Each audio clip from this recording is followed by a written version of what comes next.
భారత్ నాకు మిత్రదేశం అంటాడు, మోదీ నాకు మంచి మిత్రుడు అని చెప్తాడు.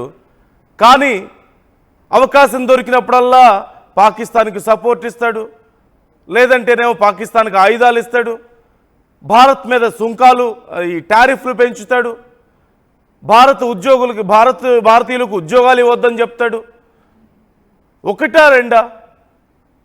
చేయాల్సినవన్నీ చేస్తాడు. చేయాల్సిన నష్టం అంతా భారతదేశానికి చేసి మళ్ళీ very good friend of mind Modi అంటూ ఆయన స్టేట్మెంట్లు ఇస్తుంటాడు. మళ్ళీ అలాంటి ఘటన మనం ఇప్పుడు ఒకటి చూస్తున్నాం. భారత్పై ఒక రకంగా కక్ష సాధింపులకు దిగుతున్నాడా ట్రంప్ అనిపిస్తుంది. రష్యాతో ఆయుధాల బిజినెస్ చేస్తుండడం పట్ల అక్కస్సు వెళ్ళగక్కుతున్నాడా? భారత్పై 25% టారిఫ్స్ ట్రంప్ విధించాడు. ఇండియాలోనే అత్యంత టారిఫ్స్ ఉన్నాయి అంటూ మళ్ళీ కామెంట్ చేస్తున్నాడు. భారత్తో చర్చలు జరుపుతామంటున్నారు. భారత్తో బిజినెస్ చేయాలంటే చాలా కష్టమని మళ్ళీ అంటాడు. మేము ఇండియాతో తక్కువ బిజినెస్ చేస్తున్నాం అంటాడు. కానీ ఇరు దేశాల మధ్య గత ఏడాది $124 బిలియన్ బిజినెస్ జరిగింది.